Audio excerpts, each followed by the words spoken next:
नमस्कार दोस्तों, मैं हूं दीपक त्रिपाठी और आप सभी का स्वागत करता हूं आपके अपने YouTube channel HM coaching classes में।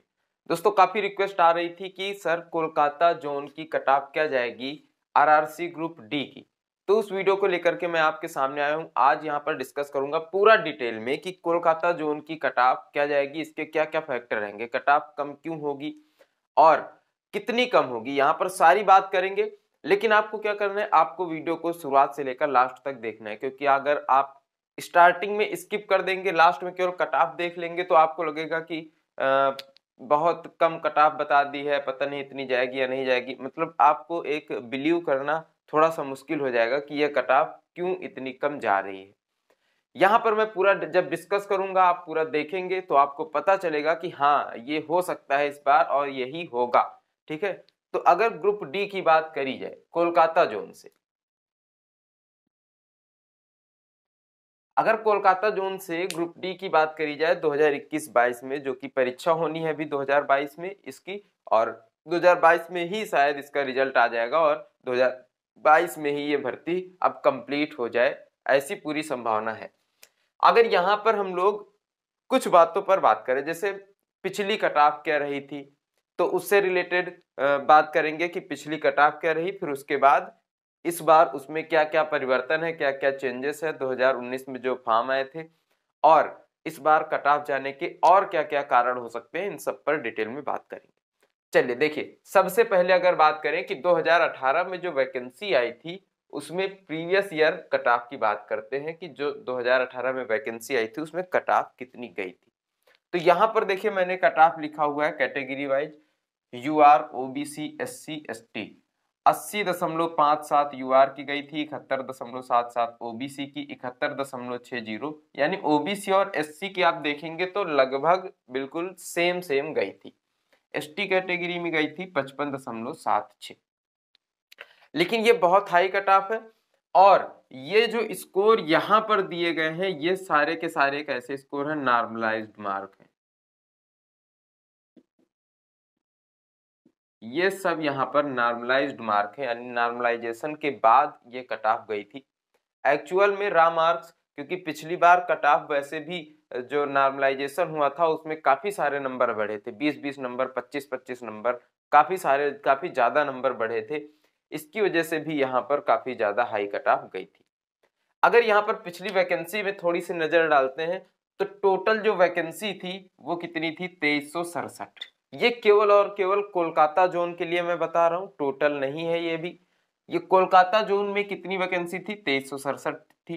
टोटल फॉर्म कितने पड़े थे, कोलकाता जोन से जो फॉर्म पड़े हुए थे उनकी संख्या थी 13.5 लाख। अगर यहां से हम लोग कैलकुलेट करते पर सीट कंपटीशन कितना था, तो पर सीट कंपटीशन यहाँ पर 570 स्टूडेंट पर सीट था, यानी एक सीट के लिए 570 स्टूडेंटों को फाइट करना था। लेकिन जैसा कि हर पेपर में होता है कि 100% लोग उपस्थित नहीं रहते हैं, यहाँ पर भी अटेंडेंस 60 से 65% के बीच ही थी। तो अगर हम लोग यहाँ पर 60 से 65% को बेस माने कि इतनी अटेंडेंस थी और पर सीट कंपटीशन निकाले, तो 320 विद्यार्थियों का कंपटीशन था एक सीट में पेपर देने के बाद। यानी 60 से 65% लोगों ने यहाँ पर पेपर दिया, और पेपर देने के बाद जो पर सीट कंपटीशन है वो 342 स्टूडेंट, यानी 342 छात्र अभ्यर्थी पर सीट था। एक सीट के लिए 342 छात्रों ने फाइट की थी, तब जाके यहाँ पर ये कट ऑफ गई थी, और ये भी नॉर्मलाइजेशन के बाद गई थी। और नॉर्मलाइजेशन में मैंने क्या बताया कि 20-20 नंबर भी बढ़े थे, 25-25 नंबर भी बढ़े थे, बहुत ज्यादा नंबर बढ़े थे पिछली बार। अगर इस बार वाली वैकेंसी में नजर डालते हैं, 2019 में जो फॉर्म आए थे ग्रुप डी के, जो वैकेंसी अभी नोटिफिकेशन आया, मॉडिफिकेशन लिंक इसका आया है और अब परीक्षा होनी है, उसमें कितनी वैकेंसी टोटल है कोलकाता जोन में ही, 10,873। ओवरऑल की बात करें तो लगभग 1 लाख वैकेंसी है टोटल में। लेकिन अगर कोलकाता जोन की बात करें तो 10,873 वैकेंसी केवल और केवल कोलकाता में है। अगर आप देखेंगे यहां से यहां पर तुलना करेंगे तो 4 गुने से भी ज्यादा वैकेंसी यहां पर है। अगर टोटल फार्म की बात करें तो टोटल फार्म यहाँ पर 11.6 लाख पड़े हैं। अगर पिछली बार से तुलना करें तो पिछली बार 13.5 लाख, इस बार 11.6 लाख। आप देखेंगे कि फार्म यहाँ पर सीधे सीधे कम हो रहे हैं। तो सीधी सीधी सी बात है कि अगर फार्म कम पड़ रहे हैं, वैकेंसी इंक्रीज हो रही है, फार्मों की संख्या यहाँ पर डिक्रीज हो रही है, वैकेंसी इंक्रीज हो रही है, इसका मतलब क्या है कि कट ऑफ क्या होगी, डिक्रीज होगी। कट ऑफ जो रहेगी वो कम रहेगी, ये आपको वैसे भी पता चल जाएगा।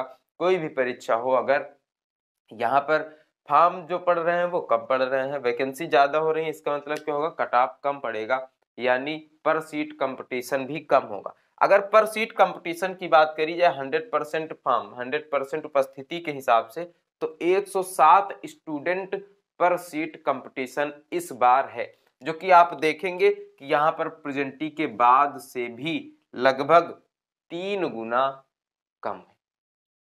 तो ये चीज आप समझ सकते हैं।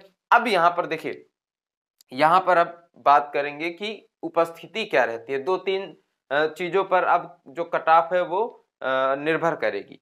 पहली चीज होगी यहाँ पर कि प्रेजेंटी कितनी रहती है, उपस्थिति, उपस्थिति कितनी रहती है। अगर इतनी भी उपस्थिति मान ली जाए कि 60% भी उपस्थिति रहती है। देखिए पिछली बार परीक्षा जल्दी हो गई थी और फॉर्म पड़े थे, उसके बाद परीक्षा भी जल्दी हो गई थी, तो यहाँ पर 60 से 65% तब उपस्थिति थी। यहाँ पर क्या हो रहा है कि 3 साल परीक्षा डिले हो रही है, यानी लेट हो रही है, उपस्थिति 60% से भी कम रहने वाली है, हो सकता है 50% ही उपस्थिति रहे। क्यों ऐसा होगा, क्योंकि बहुत सारे बच्चे जिनके घर में पैसों की प्रॉब्लम थी, सोचिए ग्रुप डी में फॉर्म डालने वाले कौन कौन से लोग रहे होंगे, किस तरह से लोग रहे होंगे। बहुत सारे बच्चे ऐसे रहेंगे जिनके घर में भी पैसों की दिक्कत रही होगी, कहीं कमाने चले गए बाहर, तो वो वापस पेपर देने, जरूरी नहीं है कि सारे के सारे आ ही जाए, है ना, कुछ लोग आ सकते हैं, कुछ लोग हो सकता है ना भी हैं, और इससे कंपटीशन भी अब कम हो गया है। कुछ लोगों को यहाँ पर सरकारी जॉब ऑलरेडी मिल चुकी है, कुछ लोग प्राइवेट जॉब अच्छी खासी पा चुके हैं, तो वो लोग भी अब नहीं आएंगे यहाँ पर परीक्षा देने। उपस्थिति 60% से भी कम रहेगी, लेकिन फिर भी अगर हम लोग मान लें कि 60% उपस्थिति रहती है, तो 60% का मतलब होगा कि लगभग 6 से 6.5 लाख के बीच में जो है टोटल यहाँ पर उपस्थिति होगी, टोटल पेपर देंगे जो बच्चे आएंगे वो। अब यहाँ पर 10,000 या आप इसे 11,000 भी मान सकते हैं, और मान लीजिए 6,66,000 यहाँ पर टोटल पेपर देने आते हैं, और लगभग 11,000 के समथिंग वैकेंसी है। अगर इससे काटा जाए तो 11 छक्का 66, 5,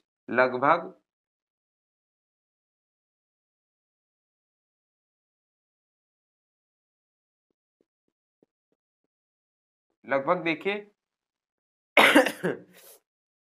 65.5, लगभग 65 से, आप, मैं मोटा मोटा एक एवरेज के रूप में बता रहा हूं कि लगभग 65, या आप इसे 70 भी मान ले तो 70 स्टूडेंट पर सीट कंपटीशन यहाँ पर बचेगा। इससे ज्यादा कंपटीशन किसी भी हाल में नहीं हो सकता, इससे कम ही रहेगा। मेरे हिसाब से तो यहाँ पर 60 स्टूडेंट पर कंपटीशन होगा, क्योंकि यहाँ पर जो उपस्थिति होगी ये 50% ही हो सकता है रहे, यानी 60% से भी कम रहेगी, इसका मैं अनुमान लगा रहा हूं। बाकी तो जब परीक्षा होगी तो खुद ही पता चल जाएगा। दूसरी बात यहाँ पर रहेगी, कट ऑफ से रिलेटेड जो दूसरी बात है वो निर्भर करेगी पेपर के स्तर पर। पेपर का डिफिकल्टी लेवल क्या रहता है, यानी पेपर का स्तर क्या रहता है, इस पर भी कट ऑफ निर्भर करेगी। अगर पेपर बहुत ज्यादा सरल आ जाता है तो कट ऑफ हाई हो जाएगी, यानी थोड़ी सी ज्यादा जाएगी, क्योंकि तब आप ही लोग, जो लोग भी तैयारी कर रहे हैं वो आप ही लोग यहाँ पर पेपर का स्तर कम होने से, यानी कि सरल होने से काफी ज्यादा स्कोर कर पाएंगे। अगर पेपर का स्तर बहुत ज्यादा टफ आ जाता है तो, क्योंकि लोग तो चेंज नहीं होंगे, हैं तो वही सारे लोग, जो सिलेक्टर हैं वही सिलेक्ट होंगे, तो वही लोग कम स्कोर कर पाएंगे और कट ऑफ कम हो जाएगी पूरी तरह से। तो पेपर का स्तर बहुत ज्यादा यहाँ पर निर्भर करेगा, जो कि परीक्षा होने के बाद पता चलेगा कि पेपर का स्तर कैसा था। तीसरी बात जो यहाँ पर आती है, नॉर्मलाइजेशन।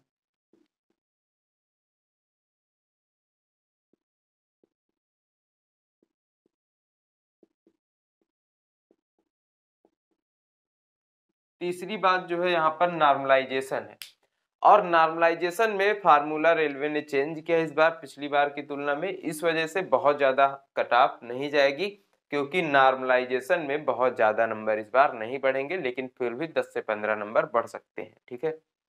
लेकिन बहुत ज्यादा इस बार नंबर नहीं बढ़ेंगे नॉर्मलाइजेशन में, ये भी एक कारण रहेगा कि कट ऑफ बहुत ज्यादा कम होगी। तो यहाँ पर सबसे पहले तो यही साफ साफ दिख रहा है।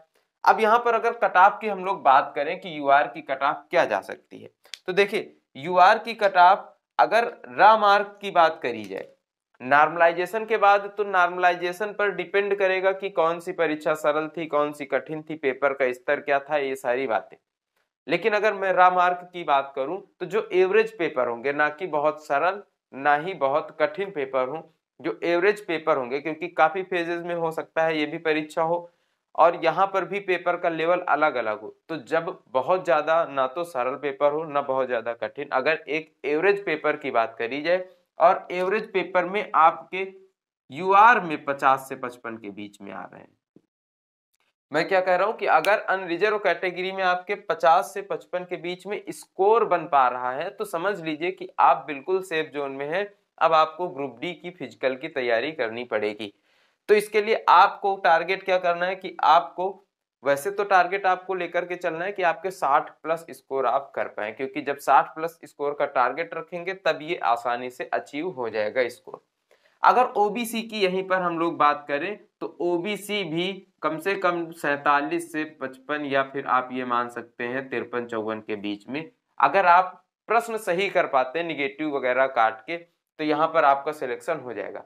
एससी कैटेगरी की मैं बताऊं बहुत कम यहाँ पर कट ऑफ जाएगी, मुश्किल से 70 नंबर जा सकती है एससी और एसटी की। लेकिन यहाँ पर अगर पिछली बार से तुलना करें तो एससी की भी ओबीसी के बराबर गई थी, तो अगर उस तरह से भी मान ले, लेकिन इतनी इस बार नहीं जाएगी, क्योंकि इस बार वैकेंसी बहुत ज्यादा है और वैकेंसी ज्यादा होने की वजह से जो एससी कैटेगरी है उनको बहुत ज्यादा फायदा मिलेगा।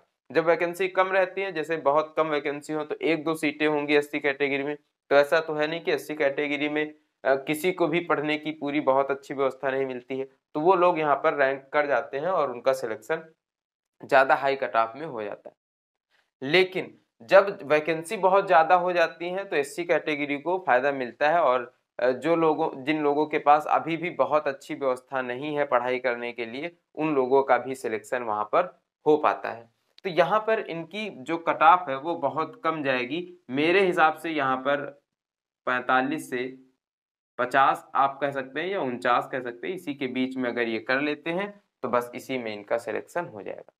अगर 45 से 50 के बीच में एससी कैटेगरी का कोई भी बच्चा प्रश्न सही करके आता है और गलत नहीं करता है, निगेटिव नहीं करता है, या फिर निगेटिव काट पीट के 45 से 50 प्रश्न सही हो रहे हैं, तो उसका सिलेक्शन हो जाएगा, उसको फिजिकल की फिर तैयारी करनी पड़ेगी। एसटी कैटेगरी में बात करें तो एसटी कैटेगरी में भी मैं लगभग यही क्राइटेरिया रखूंगा कि 45 से 50 के बीच में ही जाएगी। अगर ईडब्ल्यूएस की बात करें तो ईडब्ल्यूएस अभी बिल्कुल नया नया है और इसके बारे में किसी को भी पता नहीं कि क्या कट ऑफ जा सकती है क्या नहीं जा सकती। फिर भी मैं ये बात कहूंगा कि ईडब्ल्यूएस की कट ऑफ एससी और एसटी से थोड़ी बहुत ज्यादा जा सकती है, लेकिन ओबीसी से निश्चित तौर पर यह बहुत ज्यादा कम रहेगी। इसके क्योंकि 2-3 कारण हैं। अगर मैं बात करूं कि सबसे पहले जब ईडब्ल्यूएस की शुरुआत हुई थी, जैसे ही गवर्नमेंट ने ईडब्ल्यूएस की शुरुआत की थी, उसी टाइम पर लगभग उसी टाइम पर, उसी के कुछ समय बाद यहाँ पर रेलवे ने अपनी वैकेंसी निकाली हुई थी, है ना, और ग्रुप डी की वैकेंसी आई थी, ग्रुप डी के फॉर्म पड़े थे, तो टाइम लगभग वही था। काफी सारे लोगों के पास ईडब्ल्यूएस सर्टिफिकेट ही नहीं था, हालांकि उसमें ऑप्शन था ईडब्ल्यूएस आपके पास है या नहीं है, केवल इतना ही बताना था, लेकिन फिर भी काफी सारे बच्चों को ईडब्ल्यूएस क्या होता है इसके बारे में पता ही नहीं था, है ना। तो काफी सारे लोगों ने ईडब्ल्यूएस से फॉर्म भी नहीं डाला था, और जिन लोगों ने फॉर्म डाला होगा उन्हें इससे बहुत ज्यादा फायदा मिलने वाला है ईडब्ल्यूएस से। तो ईडब्ल्यूएस की अगर मैं बात करूं कट ऑफ की, तो इसकी भी मैं बात करूंगा तो लगभग आप मान सकते हैं कि 47 से 51-52 नंबर के बीच में अगर आप सही कर लेते हैं तो आपका चयन निश्चित तौर पर हो जाएगा। यानी कि मैं अगर पूरी मोटा मोटा एवरेज बात करूं तो यहाँ पर कट ऑफ बहुत कम इस बार जाने वाली है कोलकाता जोन से। कोलकाता में अगर आप रहते हैं या फिर आपने फॉर्म भरा हुआ है कोलकाता जोन से, तो आपको टारगेट क्या करना है, आप किसी भी कैटेगरी से रहते हो, आपको टारगेट करना है कि आपको जो भी प्रीवियस ईयर सेट आपके पास उपलब्ध हो या फिर आप कोई मॉक टेस्ट दे रहे हो तो उनमें आपको 60 प्लस का टारगेट लेकर के चलना है। और 60 प्लस का टारगेट आप बड़े आराम से पूरा कर सकते हैं, क्योंकि यहाँ पर देखिए 30 नंबर की यहाँ पर आपको मैथ मिल जाएगी, 30 नंबर की रीजनिंग मिल जाएगी, 20 नंबर की साइंस मिल जाएगी और 20 नंबर की आपकी जनरल अवेयरनेस यानी करंट अफेयर और जो जीके जीएस है, हिस्ट्री वगैरह, वो सब 20 नंबर में मिल जाएगा। और इस 20 में लगभग 10 नंबर का करंट अफेयर भी आया था पिछली बार। तो अगर आप वही प्रीवियस ईयर सेट लगाते हैं तो यहाँ पर 60 प्लस आप आसानी से स्कोर कर सकते हैं। मैथ्स और रीजनिंग में आप आराम से 25-25 नंबर ला सकते हैं, क्योंकि ग्रुप डी की मैथ्स और रीजनिंग बहुत ज्यादा टफ नहीं थी, तो 50 नंबर तो आपके यहीं से बन जाएंगे। साइंस में भी आप 10 नंबर आसानी से ला सकते हैं, 60 नंबर आपके यहीं से हो जाएंगे। अगर आपको GK GS general awareness current affair आपने बिल्कुल भी नहीं पढ़ा है, और आपने भी और मैंने भी कई सारे बच्चों का इंटरव्यू भी देखा है जो सिलेक्ट हुए थे पिछली बार ग्रुप डी में, उन्होंने यही बताया था कि मैंने बिना जीके जीएस पढ़े हुए केवल मैथ रीजनिंग और साइंस की बदौलत अपना पेपर क्वालिफाई किया है और नौकरी वो लोग पा गए हैं। ठीक है, तो आप चाहें तो यहां से भी केवल नौकरी पा सकते हैं इन 80 नंबर से, ये 20। लेकिन यहाँ पर आपको क्या करना है, अच्छे से तैयारी करनी है। जिनकी बहुत अच्छी तैयारी है वही यहाँ से पा सकते हैं, नहीं तो आपको सब कुछ पढ़ना पड़ेगा। और सब कुछ अगर आप पढ़ेंगे तो आपको उसका फायदा भी मिलेगा। और आप ये क्राइटेरिया तो ये बिल्कुल सेफ जोन है, लेकिन आप 60 प्लस का टारगेट लेकर के चलिए। अगर आप कोलकाता जोन से हैं तो ग्रुप डी आपका 100% क्वालिफाई हो जाएगा। और इसी तरह के वीडियो लगातार पाने के लिए आप हमारे चैनल को सब्सक्राइब कर सकते हैं। अगर आपकी भी कोई डिमांड होती है, किसी जोन के बारे में आप जानना चाहते हैं, तो आप हमें कमेंट करके जरूर बताइएगा। मैं आपको मिलूंगा नेक्स्ट वीडियो में, तब तक के लिए नमस्कार, जय हिंद।